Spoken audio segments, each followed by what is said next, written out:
una cuestión que preocupa muchísimo, no solamente a los economistas per se, al gobierno, sino a todo el sector privado, por todas las consecuencias que puede tener este desarrollo inesperado.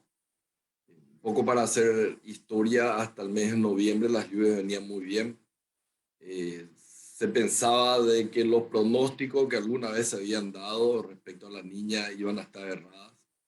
Pero después vino diciembre y probó que esos pronósticos en realidad no estaban errados y tenemos esta situación de no solamente de sequía, sino de sequía extrema, en donde incluso se combina un calor muy fuerte de día, sin lluvias, y a la noche un viento sur que incluso hace secar aún más la parte de los cultivos.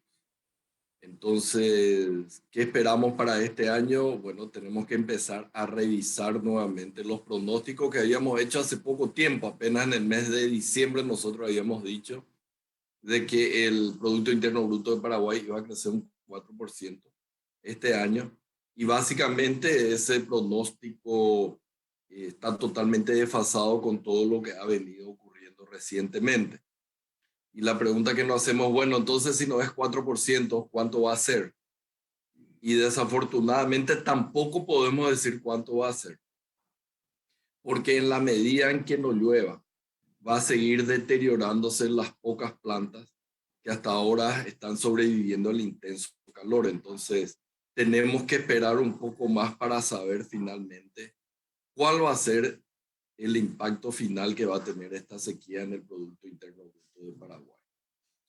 Y quiero adicionar un poco más, aprovechando la ocasión, con respecto a lo que han sido los últimos, ahora ya contando el 2022, los últimos 4 años de desempeño económico del Paraguay.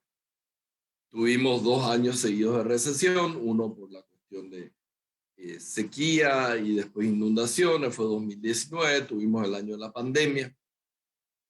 Tuvimos un año de recuperación, que fue el año que acabamos de terminar, y aparentemente este año va a ser un mal año nuevamente. Y si bien podríamos tener un crecimiento del Producto Interno Bruto para finales de este año, si uno divide ese Producto Interno Bruto por el número de habitantes, es decir, el Producto Interno Bruto per cápita, vamos a ver de que en los últimos 4 años, en 3 de ellos, por lo menos, el Producto Interno Bruto per cápita va a caer. Y eso va a tener un fuerte impacto en la parte social del país. Ya veníamos advirtiendo de que la pandemia va a tener un costo social enorme que se van a ver reflejados en los números, digamos, de pobreza del año que pasó. Y ahora con esto que viene, que le afecta no solamente al gran productor, sino también al pequeño productor, va a tener nuevamente un impacto en términos de pobreza. Es decir, vamos a tener un enorme retroceso al final de este gobierno en los números o indicadores sociales con relación a lo que era en el 2018. Así que preocupa y preocupa de sobremanera lo que está ocurriendo.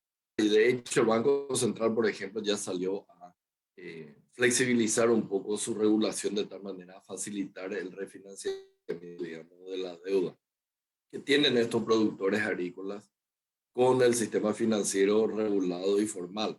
Entonces, por ahí creo que ya se está empezando a atacar para facilitar por lo menos el repago de esta deuda. Ojo que no es una condonación, sino es simplemente extender el plazo para la amortización de estos préstamos que se tomaron para esta cosecha y que por lo general se paga con el fruto de esta cosecha, pero como va a ser tan malo, esto va a tener que tirarse para más adelante. Entonces, algo ya empezó a hacer el Banco Central. Ahora, el problema que existe por lo general es que para esta batalla, la mayor parte de las balas ya la habíamos usado en el año 2020 para hacer frente a la pandemia.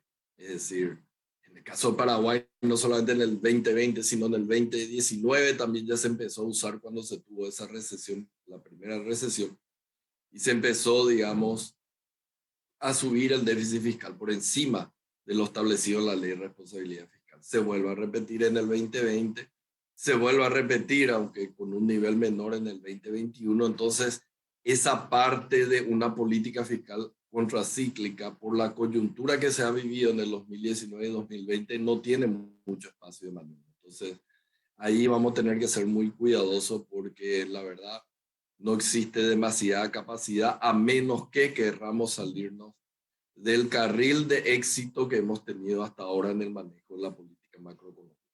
Algunas cosas se van a poder hacer, como en el caso del Banco Central del Paraguay, que hizo, digamos, una medida específica para el sector productivo agrícola, con esta flexibilización que hizo.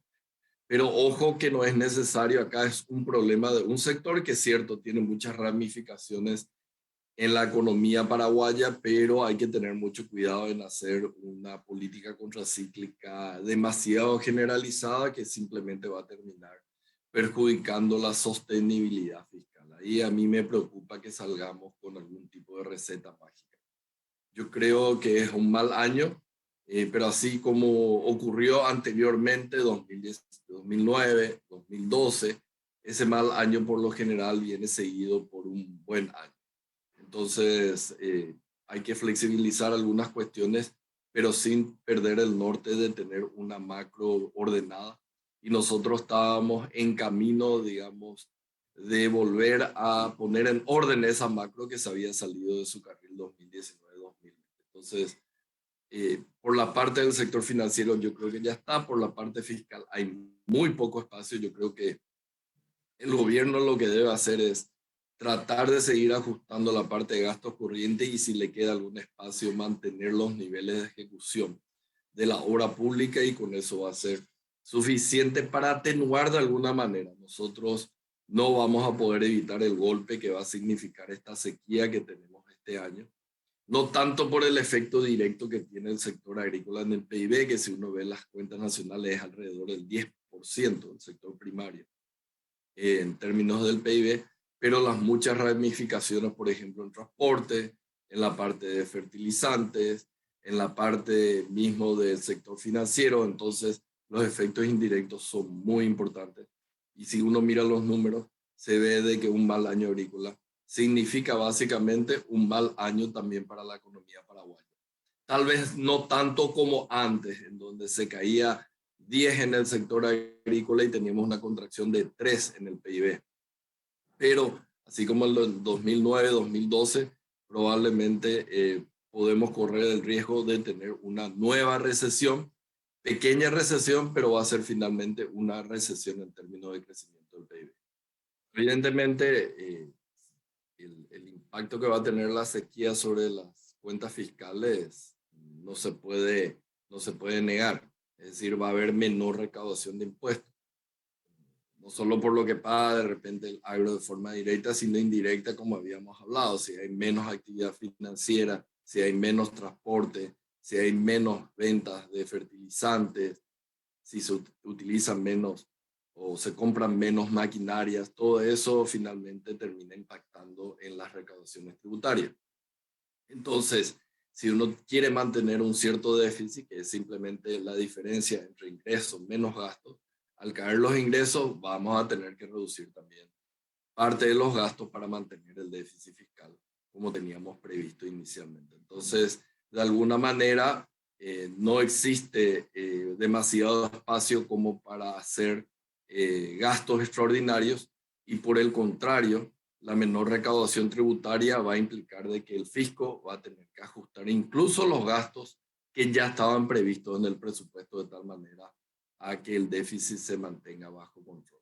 Va a ser un mal año, como dije anteriormente, no solamente en términos agregados, en términos del PIB, sino en términos del PIB per cápita. Vamos a tener una caída, la tercera en los últimos 4 años, y eso finalmente va a hacer que se ajusten los cinturones de una cintura que ya está muy fina ya por los malos años que tuvimos anteriormente. Es decir, de los 7 millones de paraguayos, muchos van a continuar sufriendo en el propio bolsillo las dificultades que se tienen a nivel